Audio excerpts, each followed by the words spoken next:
So finally আমরা চলে আসছি বোলোহার বাওরে। আচ্ছা, আমরা যেহেতু কোচাতপুরে যাচ্ছি এবং এই কোচাতপুরের ইতিহাস নিয়ে কিছু কথা বলি। মুরব্বি মুরব্বি হ্যালো গাইস, আসসালামু আলাইকুম। কি অবস্থা সবার? আশা করি সবাই ভালো আছেন। Welcome to my another new video. আজকে শুক্রবার আর এখন বিকালবেলা। আর শুক্রবার বিকালে আমরা কোথাও ঘুরতে যাব না তা কি হয়? এখন আমরা যাচ্ছি কোচাতপুর বোলোহার বাওরে এবং আমার সামনে আছে মিনি রকেট। আরো 3টা ছোট ভাই আছে, ওরা হয়তো বা আমাদের রেখে সামনে আগায় গিয়েছে। लेकिन एक सेकंड ও মা গো টুরুলা হে রাইডার টুভি, কি অবস্থা?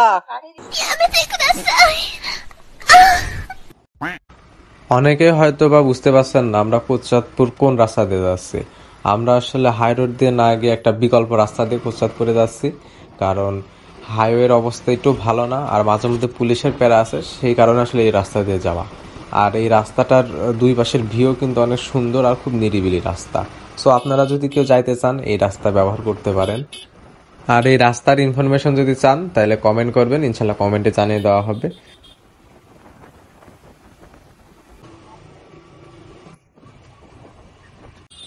আর একটা বিষয় হচ্ছে যে সবাই একসাথে যদি কোথাও বের হওয়া হয় ঘুরতে, সেক্ষেত্রে ঠিক এমন ভাবে যদি কমিউনিকেশন করা হয়, ধরেন আমার সামনের এই যে যেমন সিগন্যাল দিল, ঠিক এমন ভাবে সিগন্যাল দেয় বা পারস্পরিক সহযোগিতা থাকে, সেক্ষেত্রে দুর্ঘটনার পরিমাণও কিন্তু অনেক কম হয়।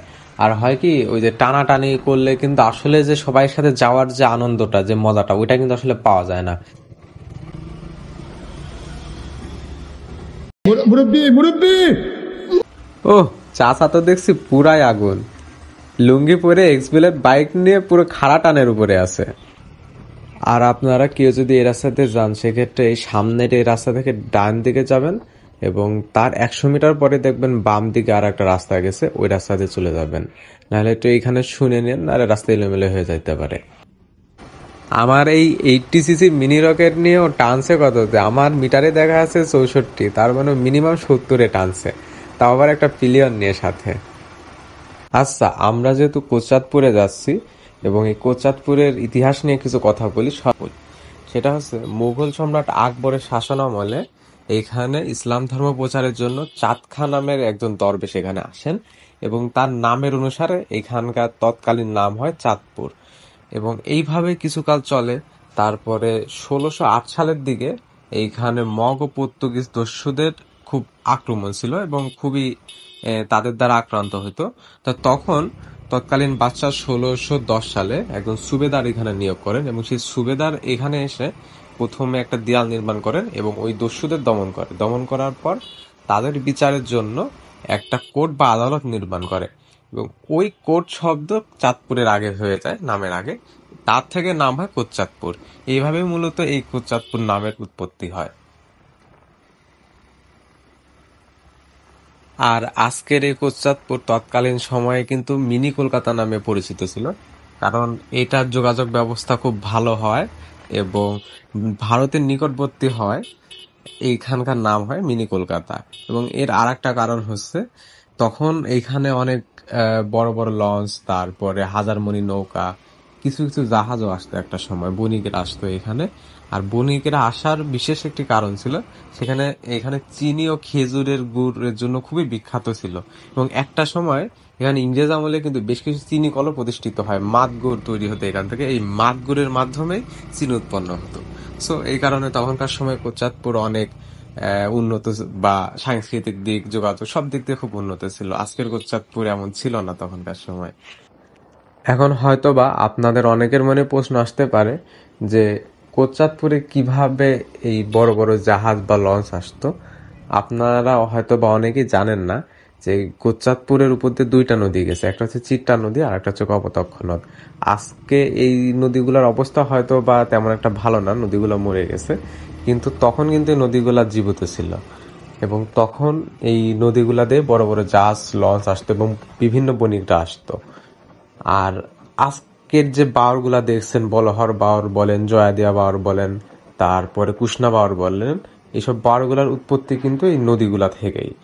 এবং আমি যতটুকু জানি যে এখানে প্রায় 8-10টা বাওর আছে এবং বর্তমানে হয়তো বা এই নদীগুলো অবশিষ্ট নাই, এই বাওরগুলাই আর কি অবশিষ্ট আছে।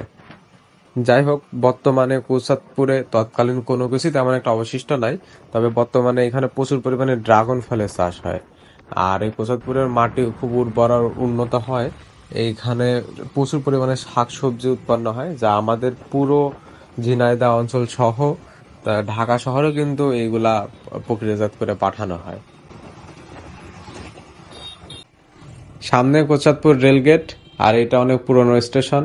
আর ওই যে প্ল্যাটফর্ম দেখা যাচ্ছে ওইখানে, তো ওইটা হচ্ছে প্ল্যাটফর্ম, ওটা ওই দিক দিয়ে ঘুরে যাওয়া লাগে। আমরা অলরেডি কোচাতপুরের বাজারে চলে আসছি, আর আমার ভিডিওতে আমি দেখাবো এই বাজার থেকে কোন দিকে যাইতে হবে। আর যদি না বুঝেন সেক্ষেত্রে এখানে আসলে আশেপাশের লোকজনের কাছে শুনবেন, তারা বলে দেবে। এখান থেকে 2 থেকে 3 মিনিট লাগে বাজার থেকে যাইতে আর কি।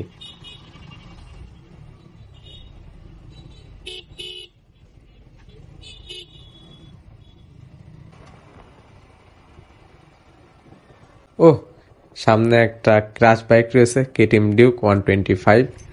একেবারে মাথা নষ্ট করা একটা বাইক, আমার খুব পছন্দের বাইকটা।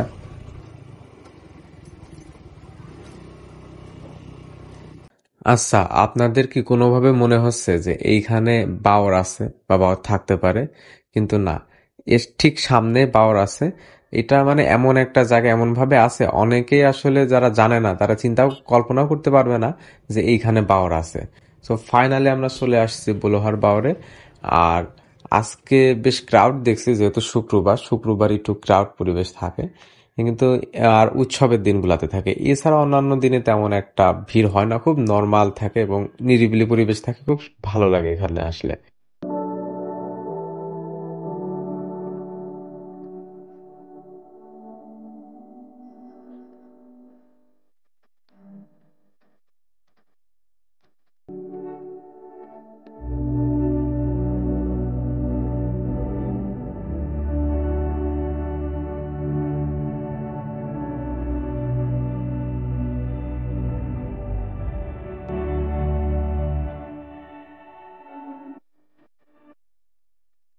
এই বলুহার মৎস্য প্রজেক্ট নিয়ে সংক্ষেপে আপনাদের কিছু কথা বলি।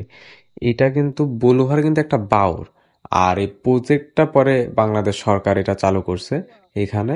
তবে এটা কিন্তু দক্ষিণ এশিয়ার সবচেয়ে বড় মৎস্য প্রজেক্ট, আর 100 একরেরও বেশি জায়গা নিয়ে এটা বিস্তৃত।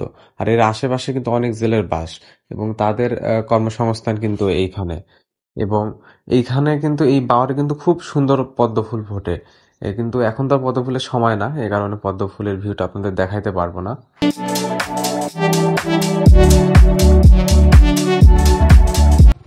এইবার আমরা একটু এর প্রজেক্টের দিকে যাব। আসলে আজকে আমাদের বের হইতে হইতে একটু লেট হয়ে গেছে, যার কারণে ঠিকঠাক আলো পাচ্ছি না, একটু অন্ধকার অন্ধকার লাগছে। কিন্তু এর এই যে এই প্রজেক্টের জায়গাগুলো কিন্তু খুব সুন্দর, কারণ এইখানে খুব নিরিবিলি, চারপাশে পুকুর আছে, বসা যায়, খুব নিরিবিলি শান্ত একটা পরিবেশ। আর এইখানে কিন্তু টোটাল 29টা পুকুর আছে। এই পুকুরগুলাতে বিভিন্ন দেশি বিদেশি এই পোনা চাষ করা হয়, আর এইখান থেকে গবেষণা করা হয়। যাই হোক, আজকের ভিডিও এই পর্যন্তই। আর ভিডিওতে যদি কোনো ভুল ত্রুটি হয়ে থাকে অবশ্যই ক্ষমা সুন্দর দৃষ্টিতে দেখবেন, আর সবাই আমাকে একটু সাপোর্ট করবেন। ইনশাল্লাহ সামনের ভিডিওতে আবার দেখা হবে, ততক্ষণ সবাই ভালো থাকবেন। আল্লাহ হাফেজ।